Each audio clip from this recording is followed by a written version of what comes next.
Optimus Prime has turned on his own Autobots more times than the franchise wants you to remember. A goddess flipped him once. A lie flipped him. His own guilt flipped him. And one of those times it stuck so hard they sold it as a toy. 8 roads to the same nightmare. The most trusted face in the universe wearing the wrong badge. We start 1 second from the Optimus you know. What if Megatron didn't let go? Road 1. Orion Pax and D16 were best friends. The same day, they both learned that Sentinel Prime murdered the original Primes and built their entire world on top of the corpses.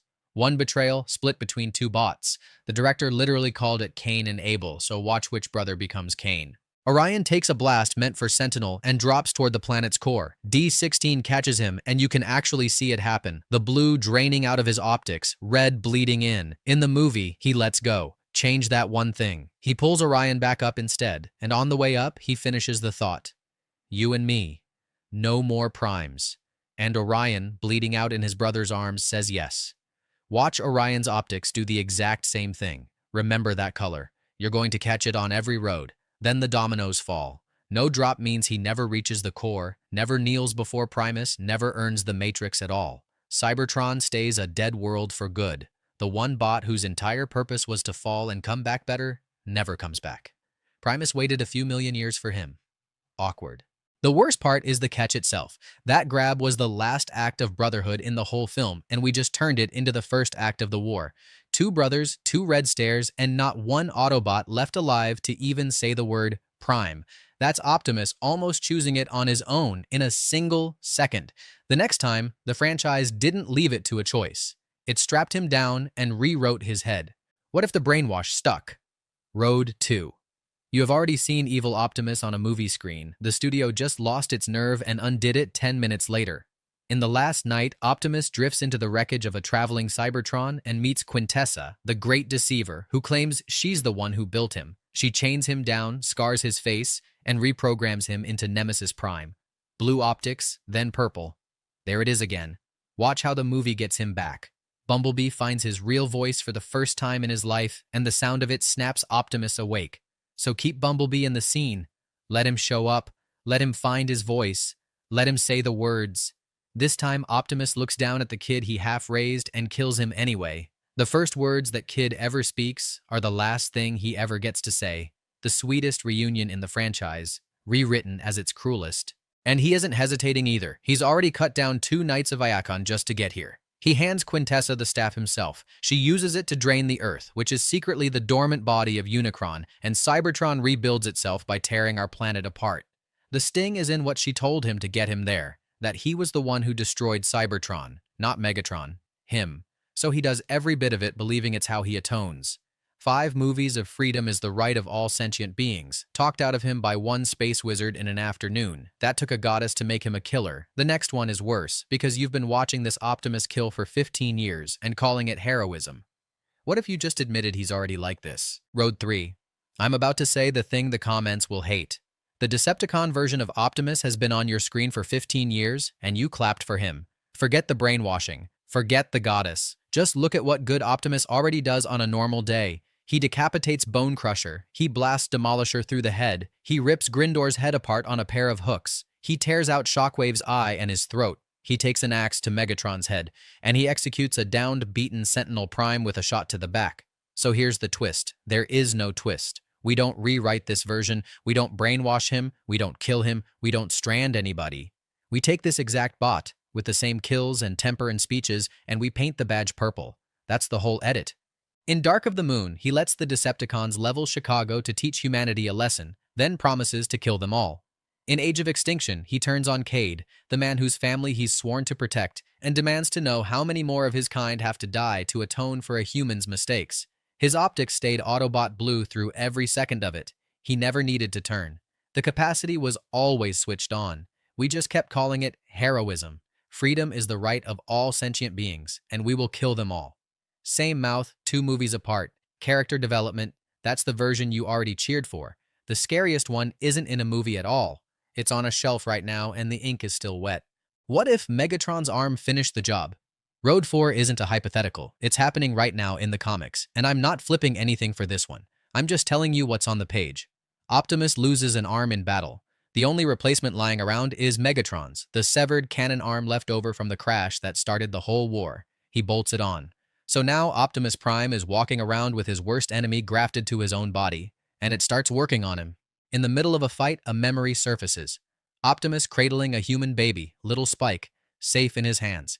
Then it curdles. The hands turn to claws. The baby is wrapped in wire. His optics flush purple, and he crushes his enemy's skull with his bare hands, then stares at those hands like they belong to somebody else. Purple. Again. Even his own people start noticing the old Optimus, the angry one, surfacing through the new one.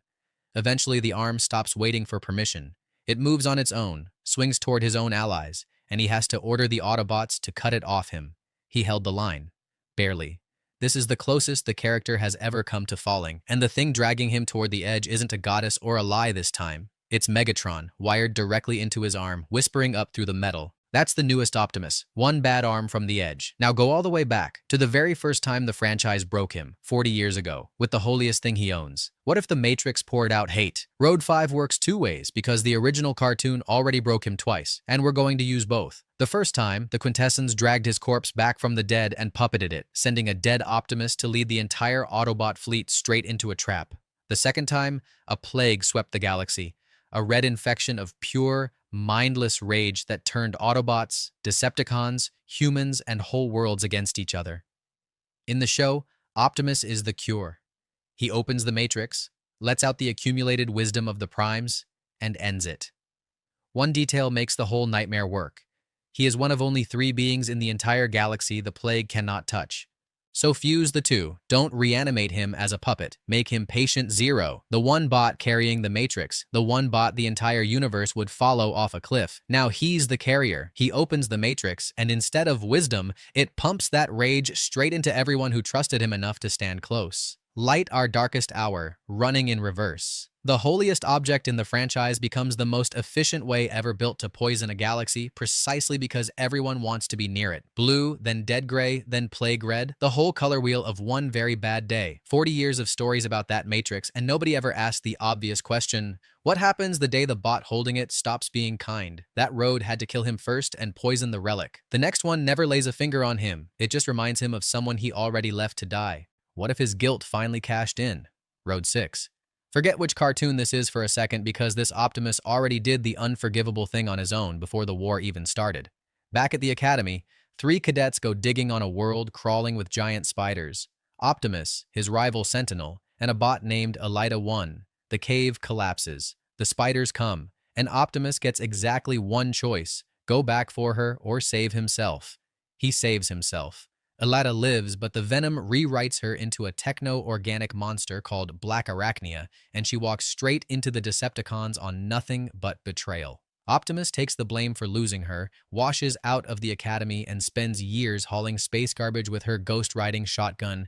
In the show, she stabs him for trying to save her, so flip it. Let her win the argument instead. Let the one bot he doomed be the one who finally convinces him that the Autobots are exactly the cowards who left her in that cave. He doesn't get tricked here, and nobody rewrites his head. He defects on purpose, as penance. He lays Autobot codes, command files, and the city of Detroit at the wrong altar like a confession.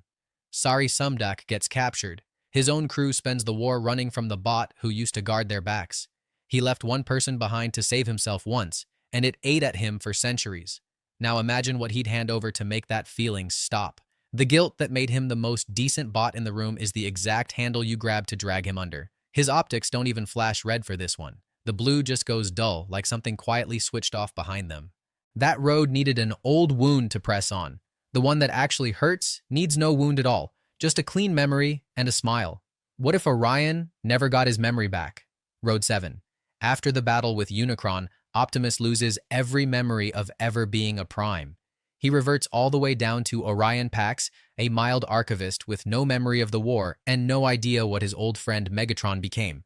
Megatron walks him onto the Decepticon warship, calls him an honored guest, and has Knockout weld a Decepticon badge onto his shoulder. His optics never change color. He isn't corrupted at all. He's simply convinced, and that turns out to be the most dangerous version of him there is. In the show, Jack and Arcee make it to Cybertron and restore his memory before it's too late.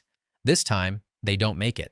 The lie sets like concrete, and Orion, sincerely, almost cheerfully, gets to work decrypting the Iacon database for Megatron.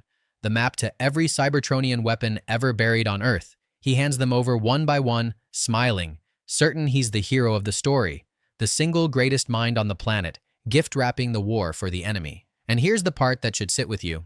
The kids never find out. Jack, Raph, and Miko grow up believing the bot who protected them simply vanished one day. No one ever tells them the weapon that ended the war was decrypted by the same hands that used to shield them from it. They spend the rest of their lives grieving the Optimus who saved them and never once learn he's the one who handed the enemy the knife. The worst way to lose someone isn't watching them die, it's never finding out they were the one who pulled the trigger. That's the saddest road on this list. The last one is the road that should genuinely unsettle you, because every road up to now has been a what if. This one isn't. It's real and it's sitting on a shelf. What if it already happened and you can buy it? Road 8. Remember the monster from the very first line, the one who keeps the corpses of his enemies and talks to them like they're alive? Here he is at last.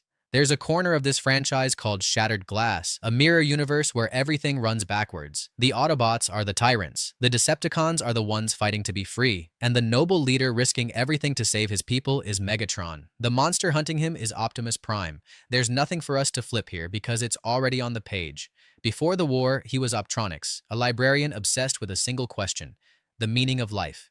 The day he decided the answer was nothing, that the only way to matter was to make the universe remember your name. Something in him broke. He backstabbed his way to the top, took the name Autobots for his followers, upgraded himself first and best, and started a war of conquest.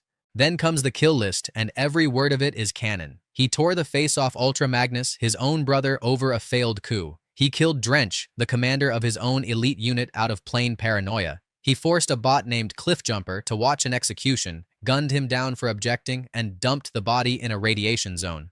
Cliffjumper is the one to hold on to because he's an outsider, a bot from a normal universe who fell into this one and watched, horrified, as the Optimus Prime he grew up trusting murdered a prisoner and then shot him for speaking up. He's you, dropped into the wrong reality, learning the hard way that the face you trust isn't always the bot wearing it. His official profile doesn't even open with the cruelty. It opens with fear. He's paranoid, certain that any day now he'll be replaced. That's why he keeps the corpses. That's why he talks to them. His optics are red, obviously. Now the part that should actually bother you. Hasbro built him. A convention figure back in 2008. A premium redeco with a cracked windshield and an evil matrix sitting in its chest. A collector's release whose chest pops open to hold it. The answer to what if Optimus turned was never really a question. It came with a price tag. 8 roads to put the most trusted face in the universe on the wrong side. And the cruelest joke is the one the franchise already told in reverse. In the comics, Megatron once picked a dead Autobots badge up off the ground, pinned it to his own chest, and became the hero. The roles were never sacred. We just never let it stick to Optimus, except that one time, on the toy shelf. So plant your flag in the comments and be honest about it. Which road broke him worst? The brother who wouldn't let go? The goddess? The guilt, the version you've been cheering for since 2007, or the one with a price tag? And if you genuinely believe Bayverse Optimus would stomp Shattered Glass Optimus in a fight, you're already typing, aren't you? Good, settle it down there. And if a fallen Optimus rattled you, know that we did the little one first. The video where Bumblebee turns is on the channel right now, and it's the companion piece to this one. Go watch the kid brother fall before you decide which betrayal actually hurts more. Roll out the wrong way.